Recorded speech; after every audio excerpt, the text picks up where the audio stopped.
ముక్కులో వేలు పెట్టి గెలుకుతున్నారా? మెదడుకే కాదు, మీ ప్రాణాలకే ప్రమాదం. జాగ్రత్త. మనం రోజూ చేసే కొన్ని అలవాట్లే మన ఆరోగ్య సమస్యలకు కారణం. ఇలాంటి అనేక అలవాట్లే మనం అనారోగ్యానికి గురి కావడానికి ప్రధాన కారణం. అందులో ప్రధానంగా ముక్కు లోపల వేలు పెట్టి గెలకడం. చిన్న పిల్లల నుంచి పెద్దల వరకు ఇది చెడు అలవాటు ఉంటుంది. ముక్కు నుంచి వేలు తీయకుండానే కొందరు ఈ అలవాటుకు అలవాటు పడ్డారు. అయితే మీరు మీ ముక్కులో వేలు పెట్టడం వల్ల ఎలాంటి సమస్య ఎదురవుతుందో తెలుసా? రోజుకు ఒక్కసారైనా ముక్కులో వేలు పెట్టుకోవడం వల్ల చాలా తీవ్రమైన సమస్యలు వస్తాయి. కాబట్టి ఈ అనారోగ్యం ఏమిటి? మనం తెలుసుకుందాం. ఏం చెప్పబోతున్నామో తెలిస్తే మీరు కూడా ఆశ్చర్యపోవచ్చు.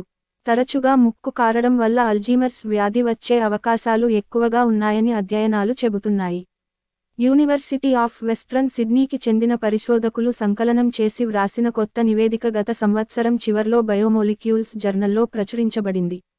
అల్జీమర్స్ వ్యాధిలో న్యూరోఇన్ఫ్లమేషన్ కొంతవరకు వైరల్, బ్యాక్టీరియా మరియు ఫంగల్ వ్యాధికారకాలు ముక్కు మరియు గ్రాణ వ్యవస్థ ద్వారా మెదడులోకి ప్రవేశించడం వల్ల సంభవించవచ్చు అని వారు నివేదికలో తెలిపారు. ఈ బాక్టీరియా లేదా ఫంగస్ ముక్కు నుంచి వెళ్లాలంటే అది మన చేతుల్లోనే రావాలని అంచనా. మన ముక్కులో చేతులు పెట్టుకోవడం వల్ల ఈ బ్యాక్టీరియా మెదడుకు చేరుతుందని అధ్యయనాలు చెబుతున్నాయి. 6 మిలియన్లకు పైగా ప్రజలు న్యూరోడెజెనరేటివ్ వ్యాధులతో బాధపడుతున్నారు. ఇది ప్రధానంగా 65 మరియు అంతకంటే ఎక్కువ వయస్సు గల వ్యక్తులను ప్రభావితం చేస్తుంది. అల్జీమర్స్ వ్యాధికి కారణమేమిటో శాస్త్రవేత్తలకు ఇప్పటికీ ఖచ్చితంగా తెలియదు.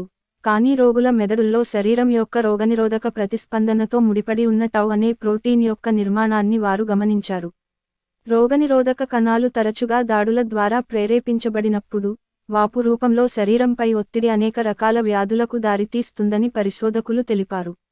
అల్జీమర్స్తో పాటు, pneumonia, herpes virus, corona virus మరియు పిల్లి ద్వారా సంక్రమించే పరాన్నజీవి టోక్సోప్లాస్మా గోండి వంటి బ్యాక్టీరియా వంటి అనేక రకాల సాధారణ వ్యాధికారకాలు ప్రజల మెదడుల్లో కనుగొనబడ్డాయి. పిల్లలపై ప్రత్యేక శ్రద్ధ వహించండి. మీరు పెద్దవారైతే, ఈ అభ్యాసం వల్ల వచ్చే సమస్య మీకు తెలుస్తుంది. అయితే పిల్లలకు ఈ అలవాటు ఉంటే మరింత శ్రద్ధ వహించండి. ఎందుకంటే పిల్లలు పదే నోట్లో వేళ్లు పెట్టుకుంటే భవిష్యత్తులో ఇబ్బందులు ఎదుర్కోవాల్సి వస్తుంది. కాబట్టి వారు ఈ విధంగా ఎక్కువగా ఆచరించకుండా జాగ్రత్త వహించండి. దీని నుంచి తప్పించుకోవడం ఎలా? ముక్కులో వేలు పెట్టుకోవడం అనే చెడ్డ అలవాటు మరొకటి లేదు. కాబట్టి ఈ సమస్య నుండి ఎలా బయటపడాలి? చేతి వేళ్లను నివారించడం కష్టమైనప్పటికీ, కొన్ని జాగ్రత్తలు తీసుకోవచ్చు. మీ చేతులు పూర్తిగా కడగడం. అవును, మీ ముక్కును తాకడానికి ముందు మీ చేతులు శుభ్రంగా ఉన్నాయని నిర్ధారించుకోండి. దీనితో పాటు, స్నానంతో పాటు మీ ముక్కును శుభ్రం చేసే అలవాటును పెంచుకోండి. ఇలాంటప్పుడు పదే ముక్కులో వేలు వేసుకునే అవకాశం ఉండదు.